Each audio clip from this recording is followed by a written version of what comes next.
So we talk to each other only if we're both in the same town. Is that how it works from now on? I wouldn't count on it. You know, long-distance phone calls are a lot cheaper than airplane tickets to New York. All depends on how much you want to spend on silence, I guess. Can we at least talk about my letter?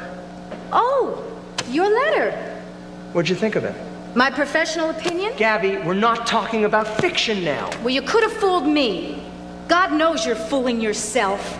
You think making Stone a hero allows you to act like anything but one. If you want to write Hollywood endings, what about giving us one?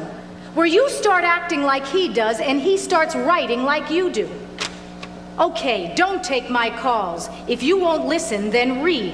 1, Donna was obviously in my hotel room on Sunday when you phoned. 2, just remember, no matter how incensed you were by one, I was not there with her. 3, let me explain. Oh, I do love an apology by the numbers. It's not an apology. It's an explanation. Trying to finish a new scene in time to bring to Buddy's lunch. Naturally, my typewriter picked that precise moment to start acting like a portable prima donna. An audible rimadonna, actually, since the P was just one of the several keys that had decided to join the staff of the dead letter office.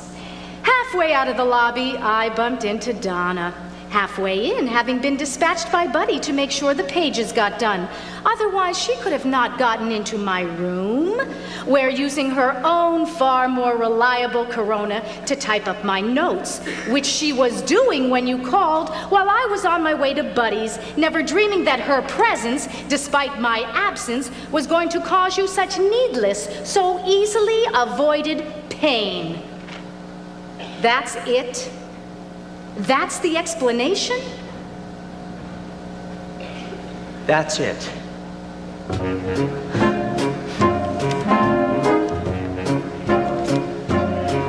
No lack of alibis. Your knack for the spectacular is still intact. I like the tone of it. It rings sincere and pretty near succeeds. It's just the narrative is like a sieve and cloudy as a cataract. There's not a trace of honesty, so face the fact. It needs work.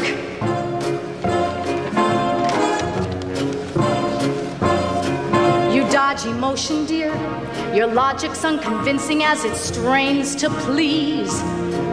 Unlike the books you write, this plot is quite contrived the way it reads. It's far too obvious and filled with flaws and gross implausibilities, excepting for the part about the broken keys. It needs work. Your fiction always had a little grit in it, a little heart in it, a little wit in it. It used to be so clear that there was art in it. If you had written it, so must you go and spit in it.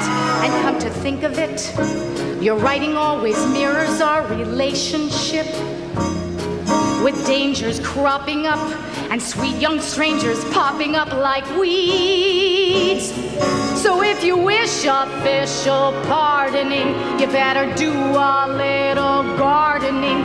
You know you needn't be so generous with your seeds. Your fertile lies don't fertilize, it needs work.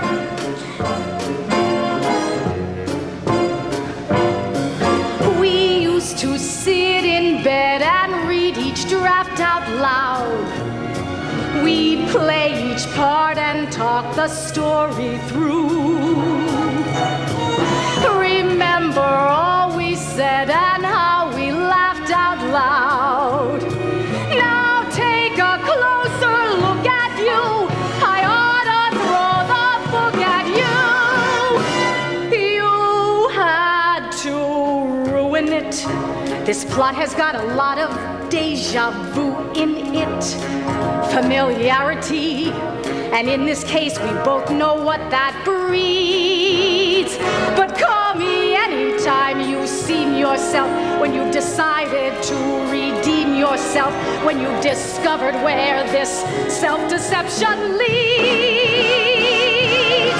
I'd rather see you shoot yourself than watch you prostitute yourself. Your new routine is too